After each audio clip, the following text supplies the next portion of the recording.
शक्ति और भक्ति की भूमि पर आज मेरा आना हुआ, ये तो मेरे लिए सौभाग्य की बात है। यहाँ आकर जिस प्रकार स्नेह से आपने स्वागत किया है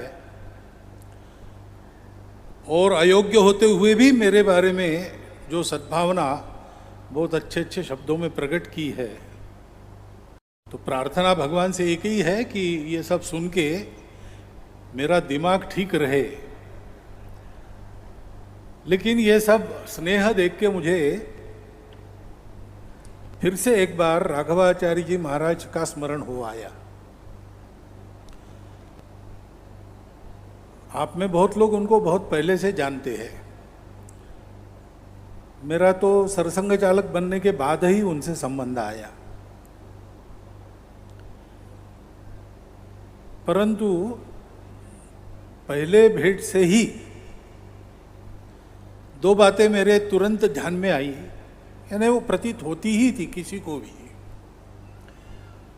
एक बात है, उनके हृदय में जो स्नेह था सबके लिए था। जिस किसी से मिलते थे उसको आत्मीय भाव से ही देखते थे। फिर उसके विचार मिलते हैं नहीं है वो सब बात की बात है। और दूसरी बात है कि हिंदू धर्म, हिंदू संस्कृति, हिंदू राष्ट्र, हिंदू समाज, इनके लिए उनके हृदय में बहुत उत्कट तड़पन थी। और उसके चलते बहुत परिश्रम करते थे। छोटी मोटी बातों को देखकर, जो अवांछित घटनाएं उनको सुनकर बहुत व्यथित और चिंतित होते थे, और व्यथा और चिंता उनके परिश्रम को और बढ़ाती। इसलिए उनके रहते में एक बार रेवासा धाम आ चुका हूं। मैंने उनको कहा था मैं आऊंगा, जब जाऊंगा आपसे मिलूंगा, और रेवासा आप होंगे तो रेवासा आके मिलूंगा। तो उस समय वो थे, मैं आया था, लगभग 3-4 घंटा यहाँ पर रहा। उन्होंने गुरुकुल के छात्रों से भी मिलाया। बाकी औपचारिकता लोगों के लिए जो होती है वो तो हो ही गई, लेकिन फिर से वही स्नेह और समाज के हित के लिए वही तड़पन। और कोई बात वो करते ही नहीं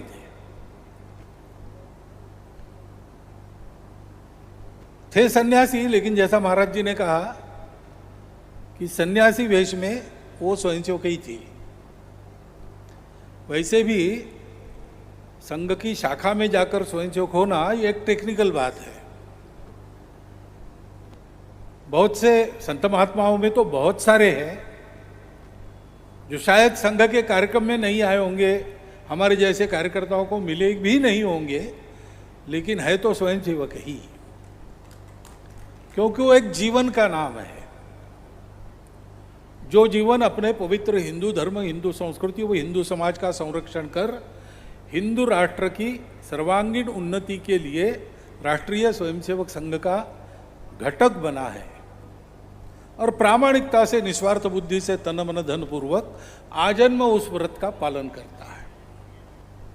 बाकी जीवन में क्या मिलता है क्या नहीं मिलता है, हम क्या बनते हैं क्या नहीं बनते, इससे उसको कुछ लेना देना नहीं होता। और इसलिए संघ के, जिनको संघ पता नहीं, ऐसे बहुत सारे स्वयंसेवक देश में है, और संत महात्मा तो बहुत सारे हैं, उनमें से वो एक थे। अब ये मुझे पता नहीं था। अगली बार मैं 2-3 बार आया, लेकिन वो कहीं प्रवास पर थे, धाम में नहीं थे, तो यहाँ आना नहीं हुआ।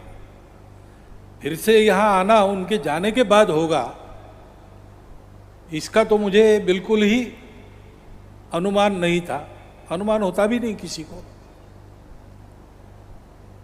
लेकिन मैं देख रहा हूं कि वही स्नेह, समाज के हित की वही तड़पन आज भी यहाँ के वातावरण में विद्यमान है। उनकी तपस्या तो है ही, लेकिन उनके जाने के बाद भी यहाँ जो कुछ हो रहा है वो इस प्रकार किया जा रहा है कि वही तपस्या अपने प्रभाव को आज भी यहाँ पर भासमान करती है। महाराज जी का भी थोड़ा ही है, लेकिन बहुत नया ही है, लेकिन परिचय है। और इसलिए ये जो इस पीठ की परंपरा है, इतना पवित्र स्थान कि जहाँ पर भक्तमाल की रचना हुई, तुलसीदास जी का, नाभा गोस्वामी जी महाराज का विराजना हुआ, गुरु नानक देव जी, श्रीमद गुरु श्रीचंद जी, 10वें पातशाह श्रीमद गुरु गोविंद सिंह जी महाराज, इन सब का यहाँ प्रत्यक्ष पदचाप हुआ है। उनके उस दिव्य जीवन के प्रभाव का आज भी जहाँ अनुभव होता है, ऐसा ये स्थान है। इस स्थान की परंपरा ऐसी ही चलती रहेगी, ये विश्वास मुझे आज आप सबको देखकर हो रहा है। और ऐसे स्थान और ऐसी परंपराएं चलने की बहुत आवश्यकता है। भारतवर्ष के लिए तो है ही, क्योंकि भारत है ही दुनिया में विश्व को धर्म देने के लिए। अपने राष्ट्र का जो प्रयोजन है, भारत अस्तित्व में कैसे आया राष्ट्र के रूप में, तो अपने यहाँ पर बताया है, भद्रम इच्छन्त ऋषय स्वर्विदा तपो दीक्षा उपसे दुरग्रे ततो राष्ट्रम बलम ओजश्च जात। विश्व का कल्याण चाहने वाले स्वरविद ऋषियों ने, यानी सृष्टि का रहस्य जो जानते थे, वेदज्ञ थे, तो वेदों में सारे शास्त्र हैं और इसलिए वो स्वरविद थे। ऐसे ऋषियों ने उग्र तप की दीक्षा लेके तप किया। उनके उस तप से अपने राष्ट्र की बल की ओज की उत्पत्ति हुई। ये तप उन्होंने क्यों किया? क्योंकि रहस्य प्राप्त हो गया कि सत्य एक ही है, विश्वरूप है, और दिखता जो विविध है वो उसी का आविष्कार है। वो मिथ्या है, यानी कुछ देर चलता है, बाद में सब एक ही है।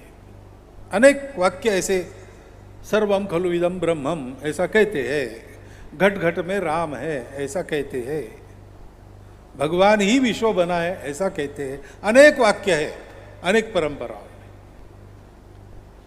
वो सत्य क्या है, उसका स्वरूप क्या है, इसके बारे में दार्शनिक मतभेद है, लेकिन इस बात पर एक मत है कि दुनिया वास्तव में एक ही है। और इसलिए हमारे यहाँ ऐसी कथाएं भी मिलती है संतों की। रामकृष्ण परमहंस की जीवन का अनुभव लिखा गया है, अर्वाचीन समय की बात है। तो पंचवटी में गंगा को देखते हुए बैठे थे, देखते देखते ध्यान लग गया, आगे के सारे दृश्य के साथ वो तद्रूप हो गए। उसी समय सामने जो हरियाली थी उस पर से एक गाय चली गई। तो गाय चली गई तो ये इतने तद्रूप हो गए थे कि उनके सीने पर गाय के खुर के निशान आए। चिल्ला उठे, मर गया मर गया, रोंदा गया। दौड़े लोग, देखते तो निशान। अब इतनी तन्मयता सारे सृष्टि के साथ प्राप्त करने की गुरु किल्ली हमारे पास है, चाबी हमारे पास है, और ये सर्वार्थ में कल्याणकारी सब लोगों के लिए है।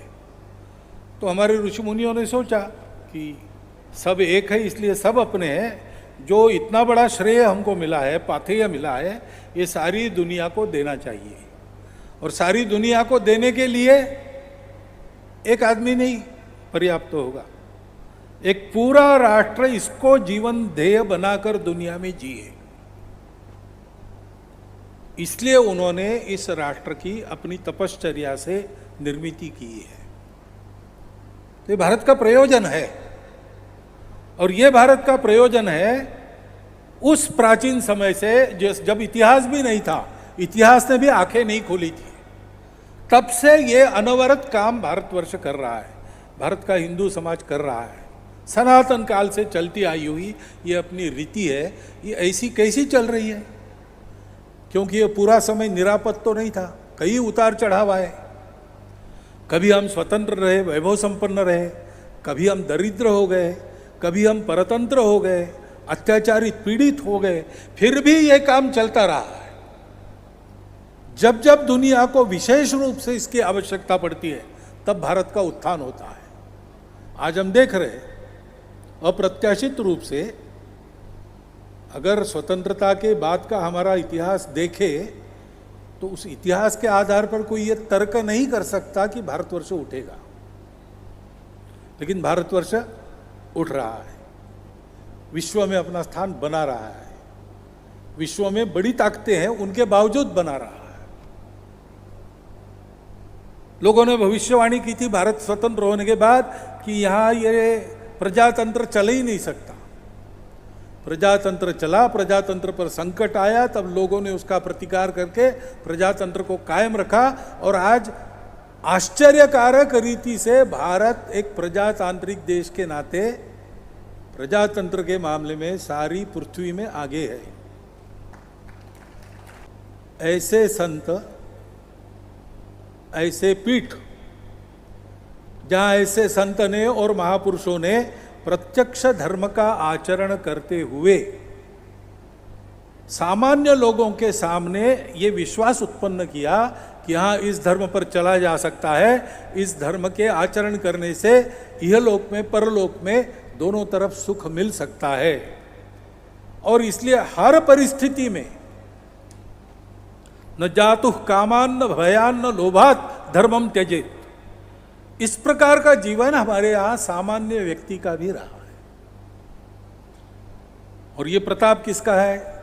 ऐसे स्थानों का है और यहां से प्रेरणा लेकर संपूर्ण देश में विचरण करने वाले हमारे संतों का है। बाकी दुनिया में बहुत सारी पूजा पद्धतियां हैं, अच्छी है, लेकिन पूजा पद्धति को अनुसरण करने वाले अगर पूछेंगे कि ये जो आप बता रहे हो ये प्रत्यक्ष दिखाओ, तो लोगों के पास कोई नहीं है। भारतवर्ष में आज भी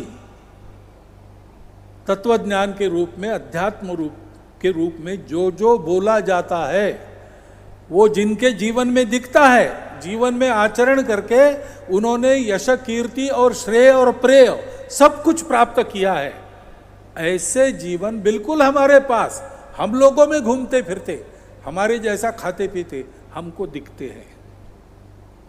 ये संतों की बड़ी महत कृपा हम लोगों पर है।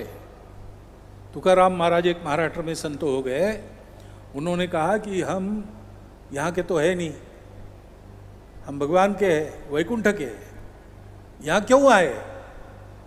तो मराठी में कहते हैं आम्ही वैकुंठवासी, हम वैकुंठवासी है, आलो याची कारणासी, इसी कारण से यहाँ पर आए। बोलिले जे ऋषि साच भावे वर्तावया, ऋषियों ने जो कहा उसका सत्य आचरण हर समय तब के देश काल परिस्थिति के अनुसार करके बताने के लिए हम यहाँ पर हैं। उनके निर्वाण के 1 साल बाद हम कर रहे हैं और उसी जगह दूसरे संत हमको आश्वस्त करते हुए कि एक संत उनका पार्थिव चला गया लेकिन संत है, और संत दिखते अलग अलग है लेकिन अंदर से सब एक होते हैं, ये भी वचन है। संत दिसती वेगळाले परी असती एकत्र मिळाले। और इसलिए मैं मानता हूँ कि ये स्थान और इसकी महिमा है, उसको चलाने वाले सब आप संत लोग हैं। तब तक हमको राघवाचार्य महाराज इस पीठ पर सदैव मिलते रहेंगे, मिलते रहे, ये शुभकामना व्यक्त करता हूँ।